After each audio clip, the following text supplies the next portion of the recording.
Good afternoon, and today we have a pleasure of interviewing my friend and collaborator, Mr. John Nierman. John is a CEO of a company that I use for last 15 years to make oral appliance therapy possible for a lot of my patients, called the software called Dental Writer. So good afternoon, John. Good afternoon. Happy to be here. And thank you very much to my audience. If you have trouble sleeping or sleep next to the snoring partner, this program might be for you if you want to make this treatment a reality. We're going to talk about not about the treatment itself. We're going to talk about monetary compensation for the treatment. We're going to talk about medical billing. And if you're a medical professional who, just like us, trying to make it fair with the medical insurances and get compensated for the services we provide and make it affordable for the patients, we don't live on the clouds, we live in the real world. So this program would be very useful because we're going to discuss specific questions of reimbursement of dental procedures with medical insurance. It's a art and a science and a magic. It's all of that. Seriously, I've been doing that for the last 15 years. And it's wonderful what a lot of providers can be fee for service, but I'm not one of them. I'm trying to make treatment affordable for my patients. But there are so much to learn, what I have to learn and my team have to learn. And with the help of Dental Writer, we learn a lot of things. So now I'm going to tell you my story with this company, which used to call Nierman Practice Management. Because John actually was born in the time that Nierman Practice Management was born. His mom gave a birth to both occasions, I would say it, in the same time. So thank you very much to Ross Nierman, who I met at a certain point many years ago on American Academy of Dental Sleep Medicine meeting. And she explained to me what key to get reimbursed is to become organized. And that's how I purchased Dental Writer, and that's how I keep all my documentation with that software in one spot. So this is number one secret for success of medical billing. And then I want to introduce John. We met also at the dental meeting, and I was impressed what he's really helping his mom to run the business, because he realized as a son and collaborator, but it's not a picnic. It's a very difficult operation. And he graduated from business school, but he also have a big passion for music. He's a great pianist, and he was able to incorporate music. And as you know, I'm very passionate about art. So he incorporated music with his business training, and he performed on the dental meetings, on the conferences, and I really enjoy his musical talent. And now, with this company, Dental Writer, they have two divisions. One is software, so they help dentists who bill to medical insurance to stay organized with all findings and observations, diagnosis, and coding. And then they have another part of the company, but they help with the medical billing. But on top of it, they have an educational component with the webinars, and John gonna provide links to webinars under this interview. And also they organize a conference, which is gonna be, it's called Dental Symposium, and the next one gonna be in Fort Lauderdale, Florida. So I usually ask, what's your story? Of course, we would like to know your story, John. But most important, we would like to know what steps dentists need to take to successfully bill. Let's start with oral appliance to medical insurance. Yeah, absolutely. And we're so passionate about helping our practices get reimbursement for the oral appliance therapy because it's making that treatment so much more accessible to patients across the country. And as you mentioned, our business has been around for 35 years. And so we've been involved with really setting up those systems and making it easy for dentists so that they can make it easy for their patients to say, yes, I need this therapy, and we can, get into it a lot easier. So I would say the number one, just like you mentioned, the number one thing is getting organized and having a system in place. And I love how you mentioned, that we're involved in education and systems. One of our dentist clients, they actually came up with an acronym for us, for our company, basically describes what we do, and that's EASY, and that stands for Education and Systems for You. I, I love it. I I love it. love it. It's so great because that's really the key. It's just having the right systems, having a repeatable system in place. Love Uh, it. that way, it's going to take away all the friction from having to remember, okay, what are these steps? What are the requirements again? If it's repeatable, you always know what's the next step to making sure you have all of your requirements and documentation in place, which I'm sure we'll talk about more.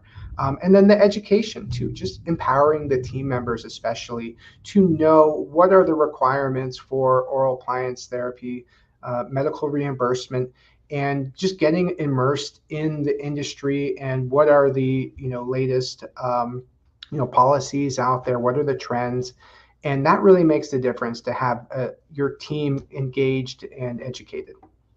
I'm going to ask you a specific question. A lot of dentists who start with oral appliance therapy, and they're thinking about medical insurance, they have a difficult time of calculating co-payment for oral appliance therapy. And this is a very specific question. What's your formula or advice to those dentists who are trying to work with medical insurance, but they don't know what to answer? Because the first question patient asks, yes, okay, I snore, I can't breathe, I gasp for air, but how much is going to cost? And I have a medical insurance. Right, exactly. So the first step is always to do a verification of the benefits. So that we'll call the insurance company, our medical billers will, or the office can call, or even the patient, and you can get a breakdown of what are the benefits of your insurance policy. What's your current deductible remaining? What is the co-insurance percentage that you'll have to pay for services? So we get this whole breakdown on the landscape of the specific insurance plan and what those numbers are, and that helps us create an expectation and a summary of what the insurance is likely to cover. Now, if you're billing out of network, the insurance company is not going to give you what they'll reimburse. They're not going to tell you that number over the phone. So it's not like dental insurance where you can typically get an exact amount. With medical, it's just different. So I think the most important thing is just to set those expectations to patients that hey, the way medical works is they're not going to give us an exact amount of what they're going to cover for the appliance. But if you have data from previous reimbursements, that will help go into, right? So you'll be able to get a good estimate. But just setting those expectations to the patient that, hey, we're going to go above and beyond to tap into your insurance plan and get whatever coverage that your plan allows. And that's what we can do for you. Unfortunately, the insurance isn't going to tell us an exact number, but based on your deductible and your co-insurance, this range is what it looks like. We could get benefits for you. I don't know. My specific formula was, in my office, how my medical director talked to the patient. We usually based on amount of deductible left, because it's a definite number. Yes. And if patient use the deductible, then this database is very important, and it's various state by state. So the truth is, if you're so passionate about dental sleep medicine, number one, you have to accept the time, but you might not get reimbursed at all. And that's your ethical decision, how you're going to manage it with the patient. And Second thing, more you do it, more database you're gonna have with specific insurance, and behavior of specific insurance also can help. Like, I know if people listen, some people who are listening and waiting for specific number from me, or specific formula from me, because I'm usually very precise with my definitions. I want to have a clear answer.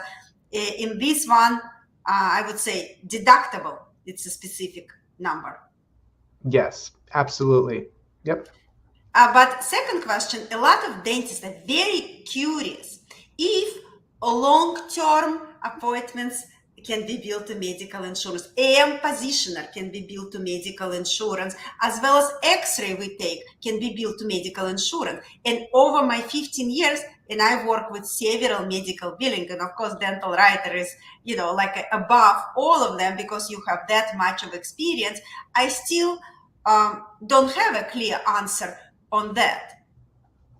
Yeah, that's a great question. So you can definitely bill for the X-rays and the radiographs that are part of the initial exam, and the follow-up visits you can bill for. The initial exam you can bill for, and then the follow-up visits after 90 days after the appliance. So with the appliance, the code typically, the fitting and adjustment includes the first 90 days of follow-up visits. So you don't want to bill during that time period.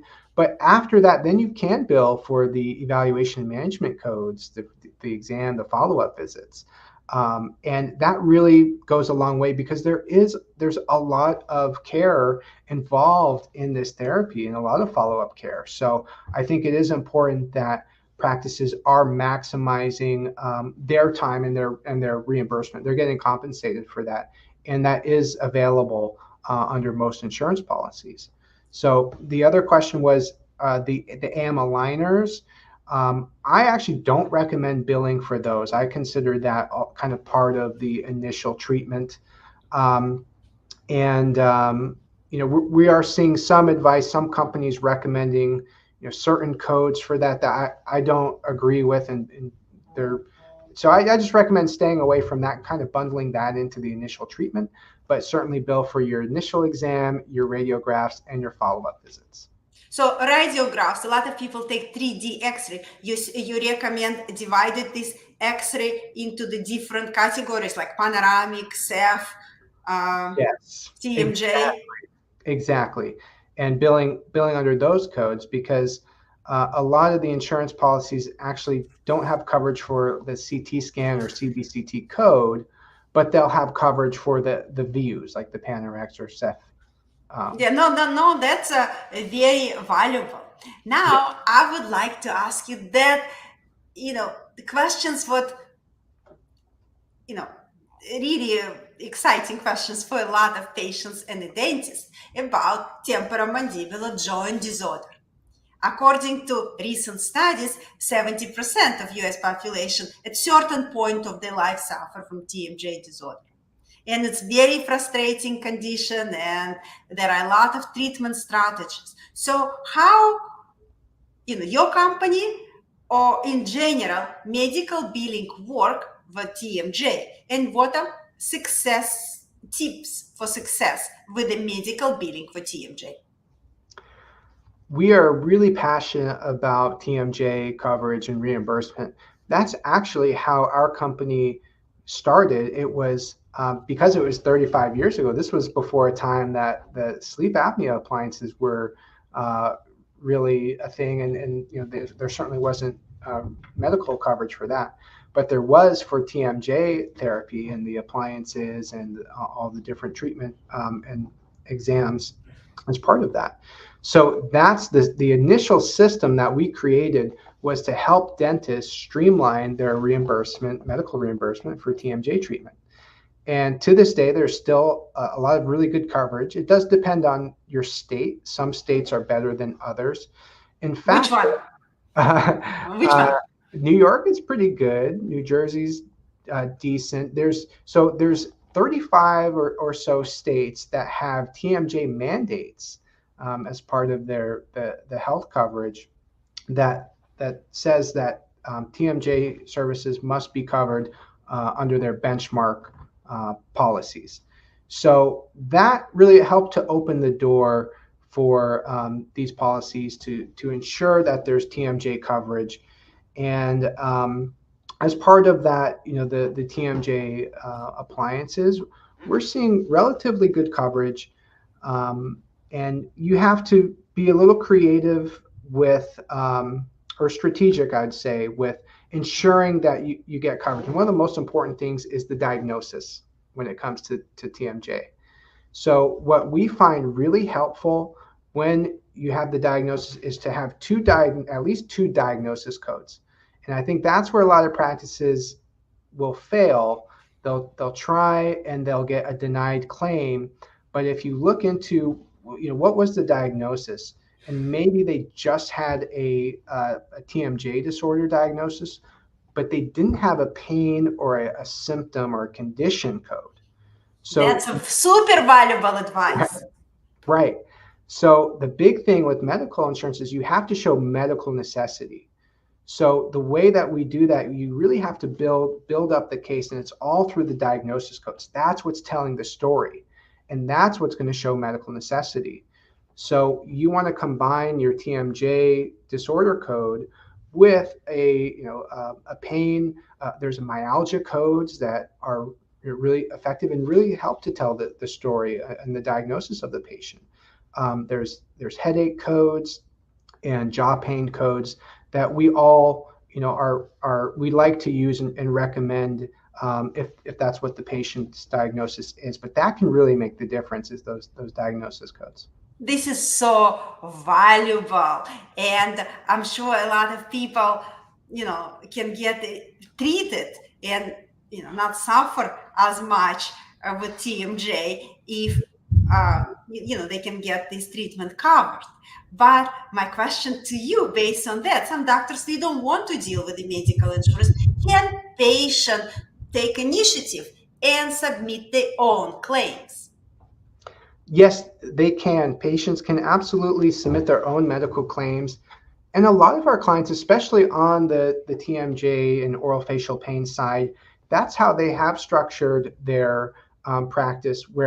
And if they're using Dental Writer, they do this in a very streamlined way where after they see the patient, Dental Writer can create a printout for the patient that gives them all of the codes to use and what all the boxes to fill out on the claim form, gives them all the details that they need, and that way it's a win-win, and the patient can get their claim submitted and hopefully covered, and the practice can still offer that without a big administrative burden that a lot of practices can be a challenge for. No, this is a beautiful answer. Now I'm going to ask you a similar question. A lot of people need implants now, and with the implants, they need bone graft and a membrane. Tell me, is that a covered procedure under medical insurance, and what are secrets to get that reimbursed? Yeah, we are seeing some coverage for implants and membranes, and again, it all comes down to medical necessity. We love that word. And we even have an acronym. We have a lot of acronyms at Nierman. And for the implants, our acronym is PAID, PAID. And that is going to be, what is medical necessity, especially when it comes to implants and oral surgeries. And that is P for pain, A is accident, like an accident case, I is infection, and D is dysfunction. So that's kind of what you're looking for in terms of, does this arise to medical necessity? Does the patient kind of check off all the boxes where this service now turns from just dental to medical and medically necessary? And that's what we see: dysfunction, pain, and infection, especially.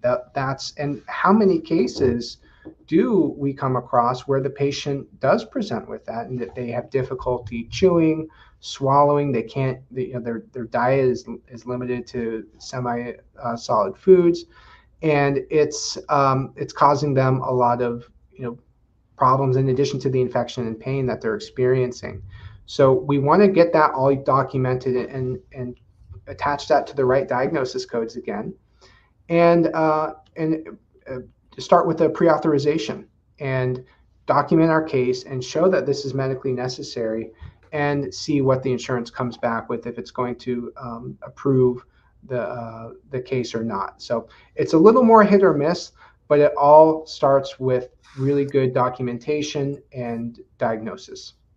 As you know, we're very passionate about tongue tie release and myofunctional therapy. And of course, people want to know if infant tongue tie frenectomy can be a covered procedure, but most important, myofunctional therapy. I know most of myofunctional therapists, they're fee for service, but sometimes it's make it very difficult for them to do the comprehensive treatment for their patients. So please give us the latest update on frenectomy and myofunctional therapy, how to have that covered. Yes. I'll start with frenectomies because that one's pretty straightforward. We see a lot of coverage there, especially for infant frenectomies. But if it's not infant? If it's not infant, it could be a child, and then they might require additional diagnosis codes to again show medical necessity. So the more relevant diagnosis codes, the better your chances are for non-infants. But the infant frenectomies we see get paid all the time, and it's such a great service to provide. And so we definitely encourage practices to start exploring the medical billing in those areas. And then when it comes to myofunctional therapy, I would say we are starting to see more reimbursement there as well. And specifically, there's a couple codes that we're seeing get some coverage. We looked into our database from our billing service, and we saw that there was 2 specific codes that we really liked. One is for activities to improve functional performance. And that one we're seeing get covered quite often under various diagnosis codes, including obstructive sleep apnea, unspecified speech disturbances, and other. There's one called other dental facial functional abnormalities. So again, it's all just about tying Right in code, yeah. I with the right hope you can put the codes in the comments, because I think it can be, great help for myofunctional therapists who are exploring these areas, or maybe for dental practices as well, maybe knowing that they would offer more of those services. Yes, I'll put those in the comments. The other one that we like for the myofunctional is it's for therapeutic exercises, and so there's two codes that we're seeing a lot of success in. Nice. Thank you very much, John. It's been very valuable service, and I'm sure a lot of people want to get more on this business of a medical billing. I'm sure patients as well as practitioners. And please get in touch with John and ask him to show you Dental Writer, to have a demo. And he would put the information underneath this interview, including codes and link to his website and how to get in touch with him and learn about good organization system and success with medical billing. Thank you very much, John. We really appreciate your time. Thank you. It was a pleasure.